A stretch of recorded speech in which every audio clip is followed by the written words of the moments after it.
500 000 hectares. Ce chiffre paraît technique, presque administratif. Pourtant, derrière cette surface se joue peut-être l'un des choix les plus stratégiques de l'Algérie moderne.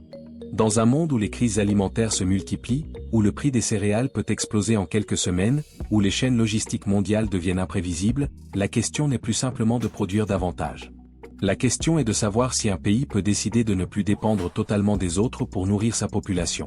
Et si la véritable souveraineté ne se mesurait pas uniquement en réserve de change ou en exportations énergétiques, mais en capacité à remplir ses propres silos? Pendant des décennies, l'Algérie a fonctionné sur un équilibre relativement stable. Exporter des hydrocarbures, importer une part significative de ses besoins alimentaires. Ce modèle a permis d'assurer l'approvisionnement sans rupture majeure. Mais il repose sur une condition implicite, que les marchés internationaux restent accessibles, fluides et abordables. Or cette condition n'est plus garantie. Les tensions géopolitiques, les aléas climatiques, les politiques protectionnistes et les fluctuations monétaires ont transformé l'alimentation en enjeu stratégique mondial.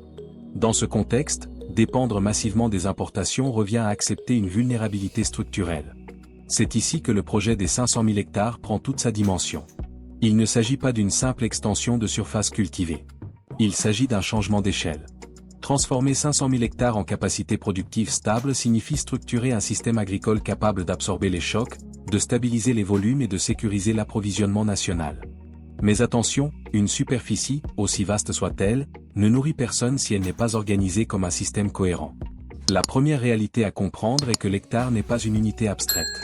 Un hectare fertile, irrigué, mécanisé et connecté aux infrastructures logistiques peut produire durablement. Un hectare isolé, dépendant uniquement des pluies et éloigné des axes de transport, reste fragile. Le succès d'un tel projet repose donc moins sur l'annonce du chiffre que sur la qualité de la planification. Où se situent ces terres? Quelle est la nature des sols? Quel est leur accès à l'eau? Comment sont-elles reliées au centre de stockage et au marché? La cohérence géographique est fondamentale. Une surface agricole dispersée multiplie les coûts logistiques, fragilise les rendements et complique la gestion. À l'inverse, des zones structurées, regroupées, intégrées dans un réseau d'infrastructures permettent une production massive et régulière. Le projet des 500 000 hectares ne peut fonctionner que s'il transforme ces terres en blocs stratégiques interconnectés. Vient ensuite la question centrale du choix des cultures. Nourrir une population ne signifie pas multiplier les productions exotiques ou rechercher des records de rendement ponctuels. Il s'agit de sécuriser les bases alimentaires. Les céréales constituent le socle. Elles alimentent directement la population et soutiennent l'ensemble de la chaîne agroalimentaire. Les oléagineux réduisent la dépendance aux huiles importées. Les cultures fourragères renforcent l'élevage et créent une synergie entre agriculture végétale et production animale. La logique n'est pas celle du spectaculaire, mais celle de la stabilité. La stabilité repose sur la rotation des cultures, la préservation des sols et la gestion scientifique des intrants. Une terre exploitée sans méthode s'épuise rapidement. Une terre gérée avec rigueur peut produire pendant des décennies. À grande échelle, la régularité devient plus stratégique que le rendement exceptionnel d'une seule saison. Car ce qui sécurise un pays, ce ne sont pas des pics de production, mais une continuité fiable. L'eau constitue évidemment la variable déterminante. Aucun projet agricole massif n'est viable sans maîtrise hydrique. L'Algérie fait face à des contraintes climatiques réelles. Mais la technologie a profondément transformé l'agriculture moderne. Les systèmes d'irrigation goutte à goutte, les capteurs d'humidité, les logiciels de gestion hydrique et les infrastructures de retenue permettent d'optimiser chaque litre. La question n'est plus seulement la disponibilité de l'eau, mais son efficacité d'utilisation. Une agriculture pilotée par la donnée peut réduire considérablement le gaspillage et augmenter la productivité. Au-delà de la production, le stockage représente un pilier stratégique. Une récolte abondante sans capacité de conservation équivaut à une opportunité perdue. Les silos modernes, les centres de tri et les infrastructures de transport sont indispensables. La souveraineté alimentaire se mesure autant en hectares cultivés qu'en tonnes stockées. La capacité à constituer des réserves stratégiques permet de lisser les fluctuations et d'éviter les tensions sur les marchés internes. L'impact économique d'un tel projet dépasse largement le secteur agricole. Chaque tonne produite localement remplace une tonne importée. Cela signifie une réduction progressive de la facture en devises, une amélioration de la balance commerciale et une plus grande stabilité budgétaire. Sur le long terme, l'effet cumulatif peut devenir considérable. L'agriculture cesse alors d'être perçue comme un secteur secondaire et devient un levier macroéconomique. Mais les effets ne sont pas uniquement financiers. L'exploitation structurée de 500 000 hectares génère un écosystème. Autour des terres cultivées émergent des emplois directs et indirects. Agronomes, techniciens, mécaniciens, transporteurs, gestionnaires de silos, opérateurs de transformation. Les zones rurales, souvent confrontées à l'exode, peuvent retrouver une dynamique. L'agriculture organisée crée des revenus plus prévisibles et renforce la stabilité sociale. L'industrialisation de la chaîne agricole constitue une autre dimension clé. Produire du blé est une première étape. Le transformer localement en farine, en produits alimentaires, en aliments pour bétail multiplie la valeur ajoutée. Plus la chaîne est intégrée, plus la richesse reste dans l'économie nationale.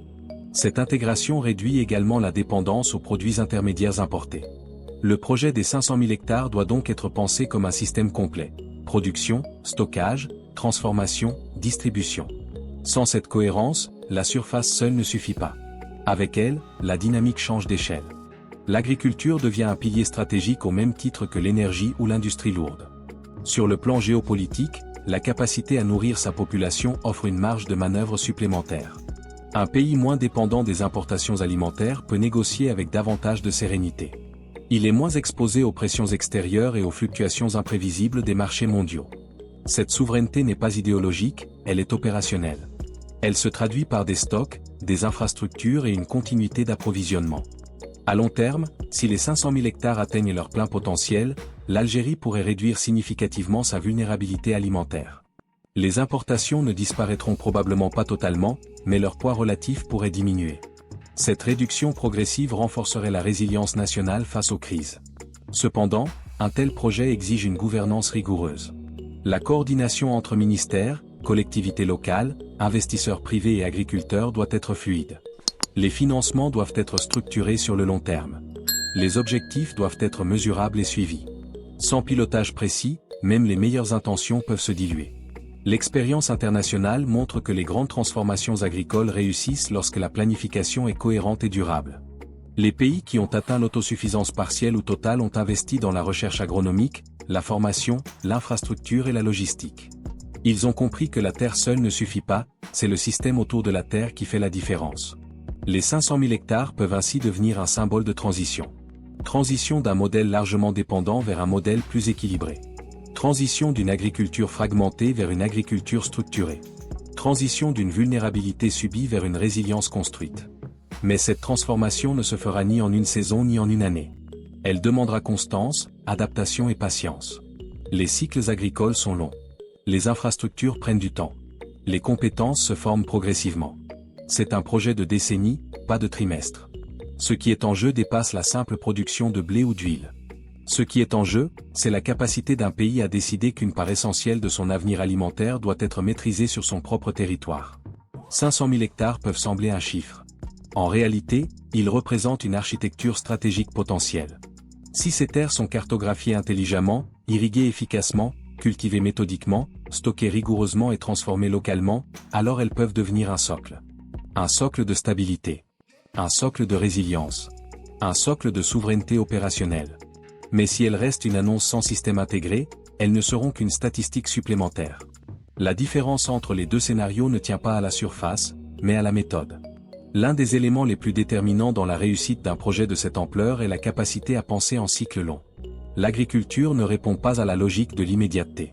Entre la préparation des sols, les semis, la croissance, la récolte, le stockage et la transformation, chaque étape dépend d'un calendrier précis. Transformer 500 000 hectares en moteur stratégique implique donc une planification pluriannuelle, capable d'absorber les variations climatiques et les fluctuations de rendement. La résilience climatique devient d'ailleurs un facteur central. Les modèles météorologiques évoluent, les périodes de sécheresse peuvent s'intensifier, les précipitations deviennent irrégulières. Dans ce contexte, la diversification raisonnée des cultures est essentielle. Il ne s'agit pas d'éparpiller les productions, mais d'introduire des rotations intelligentes et des variétés adaptées aux conditions locales. La recherche agronomique joue ici un rôle clé. Sélectionner des semences résistantes à la chaleur, optimiser les cycles de culture et améliorer la fertilité des sols par des techniques durables permet de sécuriser les volumes à long terme. La technologie transforme également la manière dont les grandes surfaces agricoles sont gérées. Les outils de cartographie satellite, les drones de surveillance, les systèmes de gestion numérique permettent un suivi en temps réel de l'état des cultures. Cette agriculture de précision réduit les pertes, optimise les intrants et améliore les rendements moyens. Sur 500 000 hectares, même un gain marginal de productivité par hectare se traduit par des volumes considérables à l'échelle nationale. La question du financement constitue un autre pilier structurant. développer une telle surface nécessite des investissements importants. Équipements agricoles modernes, infrastructures d'irrigation, routes secondaires, centres de stockage, unités de transformation. L'équilibre entre financement public et participation privée doit être soigneusement calibré.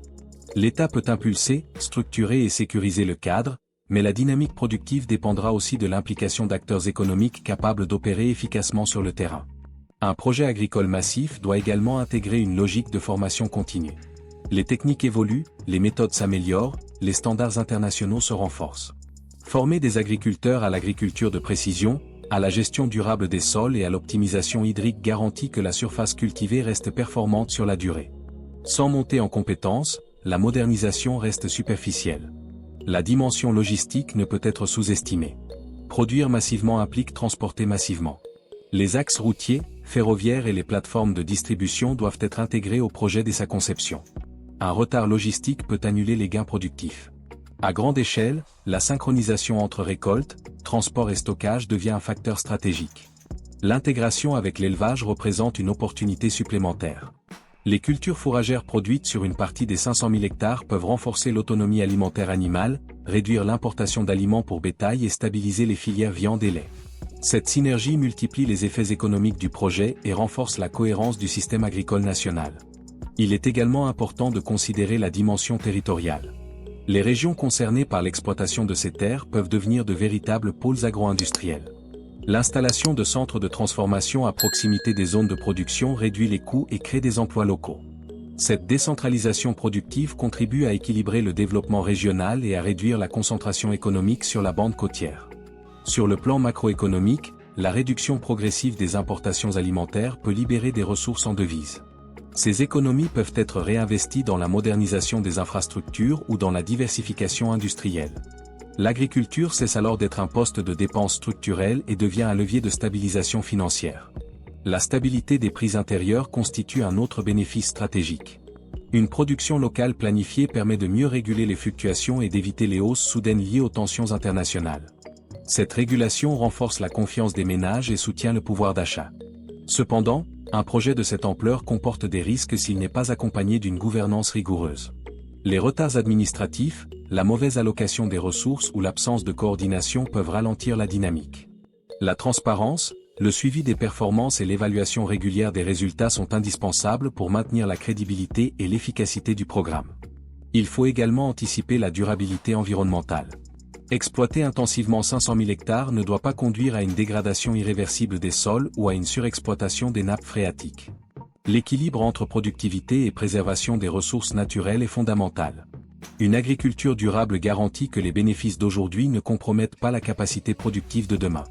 Comparativement, les pays ayant réussi à renforcer leur sécurité alimentaire ont misé sur la cohérence systémique. Ils ont aligné la production, la logistique, la transformation et la distribution dans une stratégie intégrée. L'expérience montre que la simple extension des surfaces ne suffit pas, c'est l'organisation globale qui fait la différence. À moyen terme, si les 500 000 hectares atteignent une productivité stable, l'Algérie pourrait envisager non seulement de réduire ses importations, mais aussi de développer certaines exportations régionales. Même limitées, ces exportations renforceraient la position du pays dans son environnement africain et méditerranéen. L'impact psychologique d'un tel projet est également significatif.